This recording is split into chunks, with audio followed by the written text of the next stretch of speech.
नमस्कार, स्वागत है आप सभी का अपने इस ऑनलाइन प्लेटफॉर्म पर।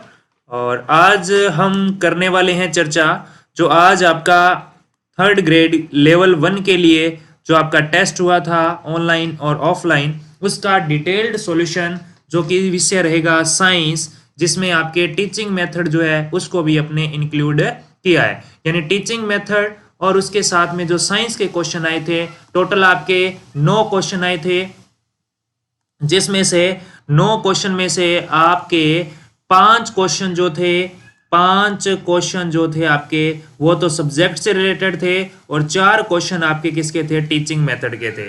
और यहाँ पे ये आपका टेस्ट नंबर जो था 3 था। कौन सा टेस्ट था? टेस्ट नंबर 3 जो था उसका सॉल्यूशन हमने देखने वाले हैं, क्योंकि पहला और दूसरा जो टेस्ट आपने दिया वो केवल और केवल कौन सा टेस्ट था, वो सिर्फ जीके का टेस्ट था। उसमें सिर्फ और सिर्फ किसके क्वेश्चन आए थे? जीके। अब की बार आपके जितने सब्जेक्ट लगते हैं वो सारे सब्जेक्ट आए थे। ये टेस्ट नंबर 3 जो कि आपने हो सकता है ऑफलाइन दिया हो सकता है ऑनलाइन दिया हो। तो इस टेस्ट का आपने ऑनलाइन जो है कंप्लीट जो एनालिसिस है वो करने वाले हैं, कंप्लीट सॉल्यूशन जो है वो करने वाले हैं। तो बिना किसी देरी के शुरू करते हैं अपने फर्स्ट क्वेश्चन से। ठीक है, तो आपका पहला क्वेश्चन है रहने वाला है, क्या है? शिक्षण विधियों में से है, निम्न में से बाल केंद्रित विधि नहीं है। बाल केंद्रित यानी एक तो होता है आपके टीचर सेंटर्ड, ठीक है, मेथड, और एक होता है चाइल्ड सेंटर्ड पेडागोजी बोल सकते हो आप। सीसीपी बोल दो और इसको टीसीपी बोल दो। ठीक है, एक तो टीचर सेंटर्ड होता है, एक चाइल्ड सेंटर्ड होता है, यानी बाल केंद्रित होता है। वर्तमान में जो अपने चल रहा है शिक्षण, जो प्रक्रिया चल रही है वो पूरी की पूरी आपके किस पर आधारित है? वो आपके बाल केंद्रित शिक्षण पर आधारित है। और जो भी न्यू एजुकेशन पॉलिसी एनईपी 2020 आई है, या इसके अलावा और जो भी आपके पॉलिसी आ रही है, या जो भी आपकी आरटीई है, ये सभी जो है किस पर जोर देती है? ये सीसीपी पे, यानी चाइल्ड सेंटर्ड पेडागोजी पे बात करती है। तो यहाँ पर पहले मैं आपको बता दूं टीसीपी और सीसीपी के अंदर कौन कौन सी शिक्षण विधियां हैं जो साइंस के अंदर आप मेनली पढ़ते हैं। तो टीचर सेंटर्ड में जो पहली विधि आप पढ़ते हैं वो आप कह सकते हो व्याख्यान विधि है, या व्याख्या विधि जिसको बोलते हैं अपने। व्याख्यान विधि होती है जो लेक्चर देते हैं, जो बड़ी क्लासों के लिए कारगर है ये। उसके बाद आप कह सकते हो प्रदर्शन विधि। ठीक है, कौन सी विधि? प्रदर्शन विधि। फिर आप कह सकते हो कि सर व्याख्यान युक्त प्रदर्शन, व्याख्यान युक्त प्रदर्शन। ठीक है, उसके अलावा आप बोल सकते हो हिस्टोरिकल। कौन सी विधि? हिस्टोरिकल, यानी हिस्ट्री, इतिहास से जोड़कर आपको पढ़ाया जाए, हिस्टोरिकल विधि है। एक बोरिंग विधि कह सकते हो आप, जो कि पुराने समय से रिलेटेड है। ठीक है ना। अब हम बात करें सीसीपी से रिलेटेड। किससे बात करें भैया? सीसीपी से रिलेटेड बात करें तो सीसीपी चाइल्ड सेंटर्ड पेडागोजी की बात करूं मैं, तो इसके अंदर सबसे पहली जो आती है आपके वो है प्रोजेक्ट मेथड। कौन सा मेथड? प्रोजेक्ट मेथड, यानी प्रोजेक्ट विधि जो है वो आपकी बाल केंद्रित विधि है। कौन सी? प्रोजेक्ट विधि। दूसरी विधि की अगर मैं बात करूं तो दूसरी विधि आपके आती है कौन सी? समस्या समाधान विधि। कौन सी? समस्या समाधान विधि। समस्या समाधान विधि। नंबर 3 की यदि मैं चर्चा करूं आपके साथ, तो नंबर 3 पे आपके आती है प्रयोगशाला विधि। कौन सी विधि? प्रयोगशाला, यानी लेबोरेटरी मेथड। उसके बाद में नंबर 4 जो आती है आपके वो है ह्यूरिस्टिक। कौन सी है? ह्यूरिस्टिक विधि। ह्यूरिस्टिक विधि जिसको नील आर्मस्ट्रांग ने बनाया था। ठीक है, तो यहां पर देखो ये व्याख्यान आ गया, प्रदर्शन आ गया, व्याख्यान युक्त प्रदर्शन आ गया, हिस्टोरिकल आ गया। ये सारे की सारी विधियां जो है वो कौन सी है? आपके अध्यापक केंद्रित है। ठीक है, अब बाल केंद्रित प्रोजेक्ट है, समस्या समाधान है, प्रयोगशाला विधि और ह्यूरिस्टिक विधि है। अब देखो ऑप्शन क्या दिए हुए हैं। पहला ऑप्शन है समस्या समाधान विधि, दूसरा है प्रोजेक्ट विधि, तीसरा है हिस्टोरिकल विधि, चौथा है प्रयोगशाला विधि। यहाँ क्या आएगा? विधि आएगा। ठीक है ना, प्रयोगशाला विधि। तो देखो समस्या समाधान बिल्कुल बाल केंद्रित होती है, चाइल्ड सेंटर्ड पेडागोजी है। प्रोजेक्ट भी बिल्कुल सीसीपी में आएगा। ठीक है, उसके बाद प्रयोगशाला भी सीसीपी में आएगा, लेकिन हिस्टोरिकल जो है वो आपके क्या है? अध्यापक केंद्रित है। आपका ऑप्शन नंबर सी जो है बिल्कुल करेक्ट आंसर होगा। ऑप्शन कौन सा? C option. क्लियर है? बात समझ में आ गई होगी। कोई भी डाउट हो बच्चों, आपको डरना नहीं है, घबराना नहीं है। क्या करना है? कमेंट में आंसर करना है जिसका आपको बिल्कुल जवाब मिलेगा। क्या मिलेगा? जवाब मिलेगा। क्लियर? ओके, चलते हैं नेक्स्ट क्वेश्चन की ओर। देखो, अच्छा प्रश्न है, ये भी आपके लिए इंपॉर्टेंट डेफिनेशन है। तो देखिए क्या है, व्यवस्थित ज्ञान का नाम ही विज्ञान है। यह परिभाषा किसने दी थी कि व्यवस्थित जो ज्ञान है ना वही आपकी विज्ञान होती है? ये किसने कहा था? क्या अल्बर्ट आइंस्टीन जी ने कहा था, हर्बर्ट स्पेंसर ने, थॉमस हक्सले ने, या गैलीलियो गैलीली? तो थोड़ी सी इन सब के बारे में थोड़ी थोड़ी चर्चा कर ही लेते हैं, अगर नाम आ गया है तो। देखोगा, ध्यान से इसको पढ़ना है। देखो, गैलीलियो गैलीली जो है, इनके बारे में कोई ज़्यादा डेफिनेशन नहीं पूछी जाती। मैथ के बारे में इनकी जो डेफिनेशन है वो प्रसिद्ध है। अपने हक्सले की बात करते हैं। हक्सले जी कहते हैं कि विज्ञान कुछ नहीं, केवल और केवल क्या है? केवल और केवल प्रशिक्षित व सुव्यवस्थित बुद्धि है। प्रशिक्षित और सुव्यवस्थित क्या है? सुव्यवस्थित बुद्धि को ही क्या कहा जाता है? विज्ञान कहा जाता है, अकॉर्डिंग टू थॉमस हक्सले। ये उनकी डेफिनेशन है। विज्ञान क्या? कुछ नहीं है, केवल और केवल प्रशिक्षित व सुव्यवस्थित बुद्धि है। ठीक है, ये बात कौन कहता है? हक्सले जी कहते हैं।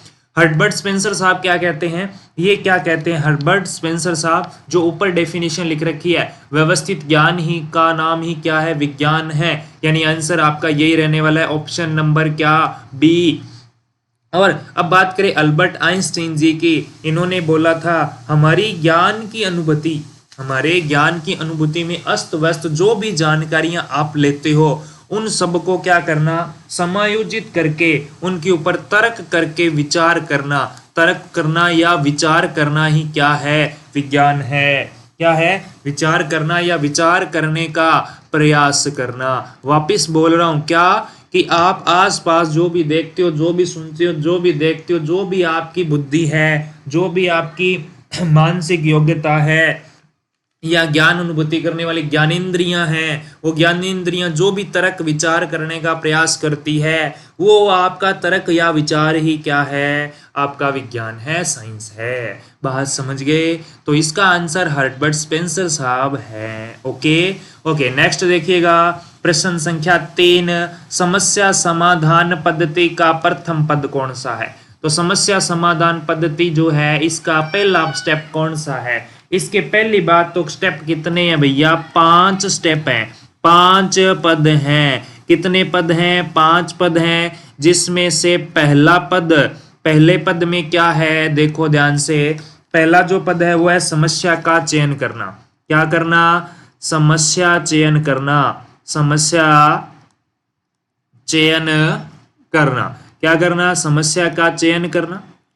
दूसरा जो स्टेप है वो क्या है? समस्या का प्रस्तुतिकरण करना। चयन करके उसका क्या करना? समस्या का क्या करना? प्रस्तुतिकरण करना। प्रस्तुतिकरण करना। ओके, तीसरा जो स्टेप है वो है उपकल्पनाओं का निर्माण, यानी जो समस्या आई उसके ऊपर कल्पनाओं का निर्माण करना। उपकल्पनाओं का निर्माण, उपकल्पनाओं का क्या करना भाई साहब? निर्माण करना। ठीक है, उसके बाद ऑप्शन नंबर 4 यानी कि चौथा जो स्टेप है वो है प्रदत्त संग्रहण करना। प्रदत्त संग्रहण यानी कि डाटा कलेक्शन करना, उसके बारे में प्रोसेसिंग जो है, जो भी ज्ञान है उसको उसके ऊपर रिसर्च करना, सीधा ये कह सकते हो। और लास्ट जो है वो है निष्कर्ष निकालना। क्या करना? निष्कर्ष निकालना। तो ये जो 5 स्टेप मैंने अभी आपको बताए, ये 5 स्टेप आपके किसके हैं? समस्या समाधान पद्धति के। तो पहला पद पूछा है क्या है? समस्या चयन करना। तो समस्या चयन करना ऑप्शन नंबर बी आपका करेक्ट आंसर होगा। क्या होगा? करेक्ट आंसर होगा। ठीक है, चलिएगा नेक्स्ट बात करते हैं अपने। क्या है? विज्ञान है। सीधा सा प्रश्न आया, विज्ञान है। ये आपके शिक्षण विधि का लास्ट प्रश्न है। क्या प्रक्रिया है, उत्पाद है? प्रक्रिया और उत्पाद है, दोनों हैं या इनमें से कोई नहीं है। तो इसका जो सही आंसर होगा ऑप्शन नंबर सी, ये एक प्रक्रिया भी है, इट मीन्स ये एक प्रोसेस है, और ये प्रोडक्ट भी है। प्रोडक्ट मीन्स उत्पाद भी है। ये प्रोडक्ट और प्रोसेस बोथ यानी दोनों है। Okay, clear, got it. चलिएगा नेक्स्ट स्लाइड पे चलते हैं। अपना अगला जो प्रश्न है उसकी अपने चर्चा करते हैं। तो अगला जो प्रश्न आता है आपकी स्क्रीन के ऊपर वो देखो क्या है। अब अपने साइंस सब्जेक्ट के 5 क्वेश्चन आ रहे हैं। अच्छे लेवल के प्रश्न देने की कोशिश की है मैंने, फिर भी अगर आपको कोई डाउट हो तो आप कमेंट में लिख सकते हैं। और क्वेश्चनों का लेवल क्या था ये आप जरूर कमेंट बॉक्स में लिख के बताएं। अगर आपने ये पेपर दिया है तो आप बताएं ये क्वेश्चन जो है आपको कैसे लगे। ठीक है, तो चलिए, अम्लराज मिश्रण में क्या होता है? क्या अम्लराज मिश्रण में क्या होता है? इस प्रश्न को करने से पहले कुछ 2 बातें और करता हूं मैं। एक तो होता है भैया अम्लराज। क्या होता है? अम्लराज, जो कि प्रश्न में पूछ रखा है। एक होता है भैया अम्लों का राजा। अम्लों का राजा क्या होता है? अम्लों का राजा। ठीक है, और एक जो होता है अमलराज, अम्लों का राजा, और एक इसमें आया है शब्द क्या? मिश्रण, जिसको बोलते हैं मिक्सचर। तो अमलराज क्या होता है? अम्लों का राजा क्या होता है? ठीक है, और मिश्रण क्या होता है? तो अम्लों के अंदर मेनली 3 अम्लों की बात की जाती है। एक तो H2SO4 की बात की जाती है भैया, एक हाइड्रोक्लोरिक एसिड HCl, यानी ये सल्फ्यूरिक एसिड, हाइड्रोजन सल्फेट बोल सकते हो, ये हाइड्रोजन क्लोराइड है। ठीक है, HCl, और एक होता है आपके कौन सा? नाइट्रिक एसिड, जिसको HNO3 यानी हाइड्रोजन नाइट्रेट भी बोल सकते हैं। ये 3 अम्ल जो हैं वो आपके प्रबल अम्ल होते हैं। इनमें से भी सबसे शक्तिशाली जो होगा उसको अम्लों का राजा कहा जाएगा, जो कि है आपका H2SO4, जिसको बोला जाता है sulphuric acid. Sulphuric acid means अम्ल, सल्फ्यूरिक अम्ल बोल दो या हाइड्रोजन सल्फेट भी इसको बोला जा सकता है। Okay, clear, got it. Okay, ये तो हो गया अम्लों का राजा। मिश्रण क्या होता है? ये आपके अशुद्ध रूप है, पदार्थ का अशुद्ध रूप। किसका अशुद्ध रूप है? किसका है? पदार्थ का अशुद्ध रूप है। ठीक है, मिश्रण कितने प्रकार के होते हैं? 2 प्रकार के होते हैं। एक तो समांगी मिश्रण होता है भैया, और एक कौन सा होता है? विषमांगी मिश्रण होता है। बाकी इनके बारे में आप जानते होंगे, है ना? अगर नहीं जानते हैं तो जो क्लासेस पढ़ी है उनको आप देख सकते हो, कंटिन्यू लेक्चर्स देख सकते हो। ठीक है, तो देखो अम्लराज क्या है? बेसिकली ये जो आपके सल्फ्यूरिक अम्ल जो है इसको छोड़ दो, बाकी जो 2 बच गए इनका जो मिक्सचर है एक निश्चित अनुपात में, उसको अम्लराज, या इसका एक नाम और होता है, कई बार वो भी लिखा हुआ आता है एक्वारेजिया।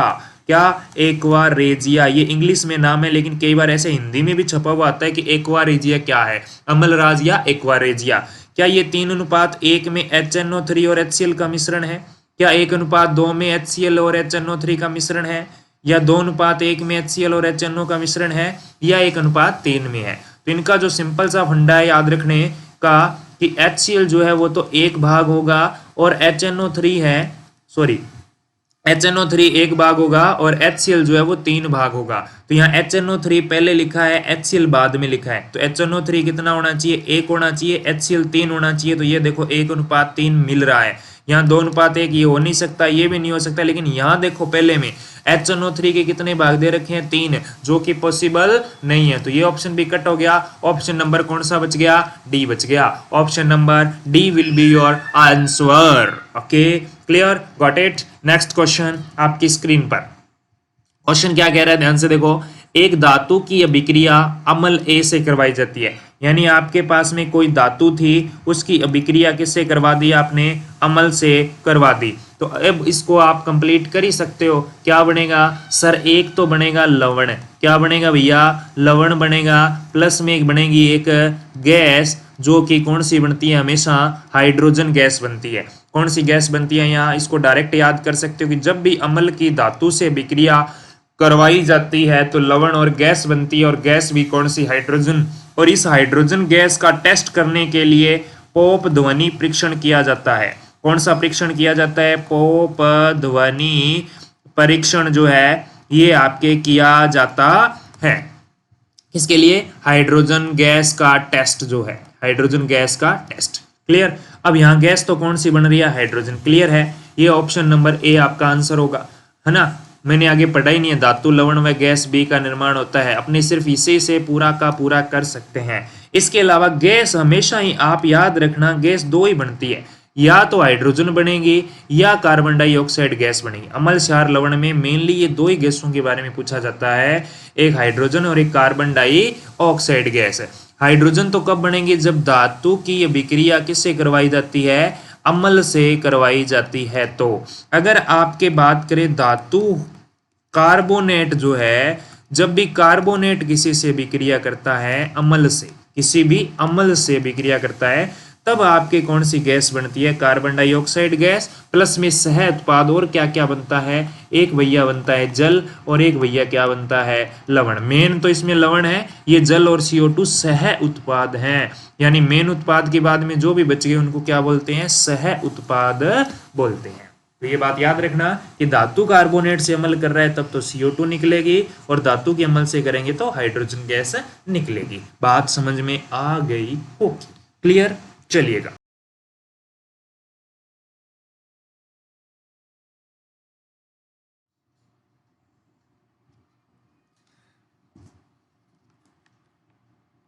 नेक्स्ट क्वेश्चन क्या है? विरंजक चूर्ण का रासायनिक सूत्र किसका पूछा है भैया? विरंजक जो चूर्ण है इसका रासायनिक सूत्र पूछा है। तो क्या सोडियम हाइड्रोजन कार्बोनेट होता है? इनका साइंटिफिक जो नेम है, केमिकल नेम जो है वो लिख देता हूं। साइंटिफिक क्या? सोडियम हाइड्रोजन कार्बोनेट, या इसको सोडियम बाइकार्बोनेट भी बोलते हैं। सोडियम हाइड्रोजन कार्बोनेट, या इसकी जगह क्या आ जाएगा? बाइकार्बोनेट भी आ जाता है। ये है कैल्शियम ऑक्सीक्लोराइड, कैल्शियम ऑक्सीक्लोराइड, ठीक है। ये है सोडियम कार्बोनेट, सोडियम कार्बोनेट। इसके साथ में 10 क्रिस्टलन के जल जोड़ दें, 10, यानी कि Na2CO3 तो है ही, इसके साथ में 10H2O भी लिख दें, तो ये आपका एक फॉर्मूला बन जाता है sodium carbonate decahydrate, sodium carbonate decahydrate. और ये तो आप जानते ही हो सोडियम हाइड्रोक्साइड है। क्या है? सोडियम हाइड्रोक्साइड, ठीक है। अब इनका साधारण नाम भी होता है, वो भी मैं आपको बता देता हूं। सोडियम हाइड्रोजन कार्बोनेट को क्या बोलते हैं?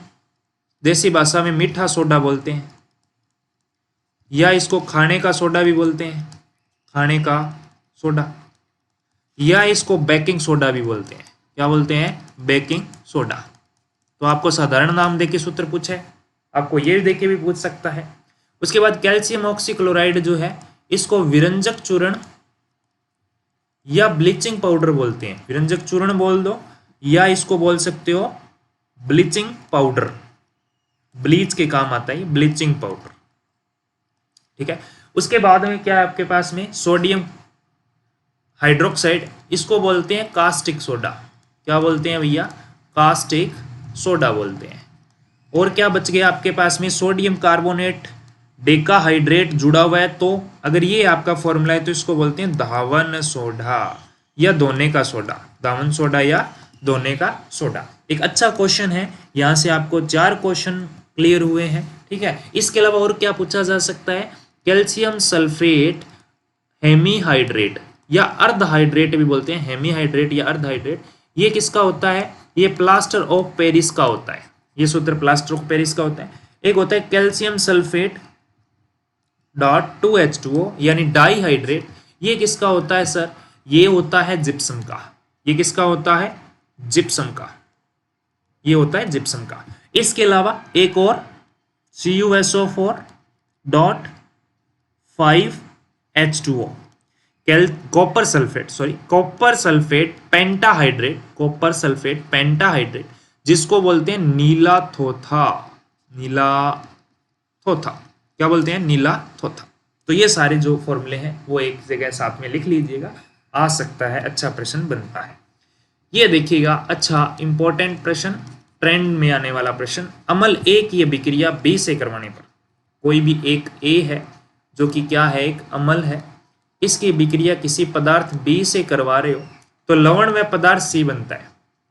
एक तो लवण बन रहा है और एक क्या बन रहा है, पदार्थ सी बन रहा है। तो इसके अंदर अपने को बी और सी की जगह पुट करके चेक करना है कि कौन सा प्रोडक्ट बन सकता है, कौन सी पॉसिबिलिटी है। तो अम्ल के साथ अम्ल अभिक्रिया करके जल तो नहीं बना सकता, तो पहला ऑप्शन कट हो गया। तो क्षारक और जल ये हो सकता है। क्षारक और हाइड्रोजन गैस, क्षारक होगा तो एक तो हाइड्रोजन मिलेगा अम्ल से और एक मिलेगा अपने को क्षारक से। तो दो हाइड्रोजन जब मिल गए H2 हो गया, तो इसके साथ में ऑक्सीजन मिलते ही क्या बन जाएगा, जल बन जाएगा। तो ये हो नहीं सकता, लास्ट वाला भी नहीं हो सकता, तो बच गया ऑप्शन नंबर बी एक। जैसे एग्जाम्पल के तौर पे अभिक्रिया लिख रहा हूं मैं, जैसे हाइड्रोक्लोरिक अम्ल है, सोडियम हाइड्रोक्साइड आपका एक क्षारक है, ठीक है। तो यहां से होगा क्या भैया, होगा क्या, Cl जो है वो Na से जुड़ जाएगा, ये बीच वाला जो है वो आपस में जुड़ जाएगा, क्या बन जाएगा, NaCl। पीछे बच गया H और H क्या हो गया, H2, और इसके साथ में बच गया OH2, जल बन गया। ये एक क्या है, हाइड्रोक्लोरिक अम्ल है। इसकी अभिक्रिया एक सोडियम हाइड्रोक्साइड क्षारक से करवा रहे हो, और ये आपका क्या है, लवण है, नमक है, और ये आपका जल है। तो ये अभिक्रिया हो गई, और इस अभिक्रिया को क्या कहा जाता है, इस अभिक्रिया को कहा जाता है उदासीनीकरण, यानी कि न्यूट्रलाइजेशन। न्यूट्रलाइजेशन इस अभिक्रिया को कहा जाता है। बात समझ गए होंगे, ठीक है। तो एक अच्छा लेवल का प्रश्न है, कोई दिक्कत वाली बात इसमें नहीं है। ये आपके आज की टेस्ट सीरीज का लास्ट प्रश्न। मेथिल ऑरेंज क्षारीय माध्यम में कौन सा रंग प्रदान करता है। देखो, अम्ल और जो क्षारक हैं, क्या अम्ल और जो क्षारक हैं, इनका परीक्षण करने के लिए कि कौन सा पदार्थ अम्लीय है, कौन सा क्षारीय है, परीक्षण करने के लिए जिन पदार्थों का उपयोग किया जाता है उन्हें सूचक कहा जाता है। क्या कहा जाता है दोस्तों, सूचक। सूचक दो प्रकार के होते हैं, एक तो होते हैं प्राकृतिक सूचक, ठीक है, प्राप्ति के आधार पे दो प्रकार है, प्राकृतिक सूचक और कृत्रिम। कृत्रिम शब्द यूज न करके यहां शब्द यूज होता है संश्लेषित। क्या यूज होता है, संश्लेषित, सिंथेटिक सूचक। प्राकृतिक सूचक जो प्रकृति से प्राप्त होते हैं, जैसे सर हल्दी है, जेरोनियम है, पेंटोनियम है, लिटमस। वेरी इंपॉर्टेंट, अपने ये सोचते हैं कि लिटमस तो सर कृत्रिम होता है, नहीं। लिटमस जो है वो आपकी लिचेन नामक पौधे से निकाला जाता है, जो कि थैलेफाइटा समूह का होता है। ये आपके एक प्राकृतिक सूचक है। कृत्रिम में दो ही नाम याद रखने हैं, एक तो मेथिल ऑरेंज, मेथिल ऑरेंज या मेथाइल ऑरेंज भी बोलते हैं इसी को। एक होता है फिनोफ्थेलिन, फिनोफ्थेलिन, ठीक है। ये आपके वाटर जैसा कलर होता है, कलरलेस होता है, ये आपके रेड कलर का होता है, ठीक है। अब यहां पर बात आती है कि जो आपका मेथिल ऑरेंज या मेथाइल ऑरेंज है, ये अम्ल के अंदर तो रेड कलर का ही रहता है, जैसा इसका कलर है वैसा ही रहता है। लेकिन जैसे इसको क्षारक में डाला जाता है, इसका कलर हो जाता है हल्का पीला, लाइट येलो, ठीक है। अब फिनोफ्थेलिन की बात करें तो ये अम्लीय माध्यम में तो कैसा रहता है, रंगहीन रहता है, जैसा है वैसा का वैसा जल जैसा ही रहता है। लेकिन जैसे इसको क्षारीय माध्यम में डालते हैं, ये पिंक कलर देगा, यानी कि कैसा कलर देगा, गुलाबी रंग देगा, ठीक है। अब पूछा किसका है, आपके पूछा है मेथाइल ऑरेंज क्षारीय माध्यम, तो ये मेथाइल ऑरेंज क्षारीय माध्यम में हल्का पीला, यानी ऑप्शन नंबर डी सही होगा। हल्दी जो है वो अम्ल में पीली रहती है, लेकिन जैसे इसको क्षारक में डाला जाता है हल्दी को, ये कैसा कलर देती है, लाल कलर देती है। लिटमस दो होते हैं, नीला और लाल, ये तो आपको पता ही होगा। नीला लिटमस लाल किस में होता है, अम्ल में, लाल नीला हो जाता है क्षारक में। इसके अलावा आपके एक होते हैं गंधीय सूचक, जो गंध से पता लगाते हैं। अब तक जितने भी मैंने एग्जाम्पल लिखे वो सारे के सारे कौन से हैं, इन सबको बोलते हैं रंगीय सूचक। कौन से, रंगीय सूचक, यानी रंग के द्वारा प्रदर्शित करवाते हैं कि कौन सा अम्ल है या क्षारक है, रंग बदलेंगे, ये गंध बदलते हैं। गंधीय सूचक में एग्जाम्पल याद रखना, वेनिला, वेनिला, प्याज और लौंग, ये तीन इंपॉर्टेंट है। वेनिला है, प्याज है और लौंग, ये आपके क्षारीय माध्यम में डालने पे जो आपकी स्मेल है, या जो कह सकते हो सुगंध, जो कह सकते हो, या गंध कह सकते हो। सुगंध तो अच्छी गंध को कहते हैं, वैसे गंध ही बोलोगे, गंध, गंध जो है उससे पता लगाती है, स्मेल से पता लगाते हैं, वो है, ठीक है। बात समझ गए होंगे। आशा करता हूँ ये सारी चीज़ें आपको क्लियर हो गई होगी। और अपने यहाँ पर जितने भी टेस्ट होंगे सबका सॉल्यूशन मिलेगा, ठीक है। तो इस चैनल को आप ज़्यादा से ज़्यादा अपने साथियों के साथ शेयर कर दें। और इसी के साथ में अगर आपको टॉपिक वाइज अलग अलग क्लासेस चाहिए तो भी आप कमेंट में लिख दें, ताकि उसके अकॉर्डिंग अपने जो भी टॉपिक आपका है वो आपका टॉपिक जो है वो मिल जाएगा अच्छे से। उसके अंदर जो एमसीक्यू बनते हैं वो सारे एमसीक्यू विद आपके solution, solution means detailed solution means उस टॉपिक का एक तरह से रिवीजन जो क्लास है वो आपको मिल जाएगी बेस्ड ऑन एमसीक्यू, ठीक है। और इसी के साथ में आज की क्लास कैसे लगी ये जरूर आपने लिखना है कमेंट बॉक्स में। इससे अपना हौसला बढ़ता है और ज़्यादा से ज़्यादा वीडियो अपलोड करने का हमें पोटेंशियल मिलता है ना। पोटेंशियल मिलेगा तभी तो हम करेंगे। आप इंटरेस्टेड हो पढ़ने के लिए, हम पढ़ाने के लिए, तो अपना अच्छा कॉम्बिनेशन बनेगा और अपने जो टारगेट है उस तक जरूर पहुंचेंगे। तो मिलते हैं एक छोटे से ब्रेक के बाद नई वीडियो में। तब तक के लिए bye bye, take care, thank you, जय हिंद, जय भारत।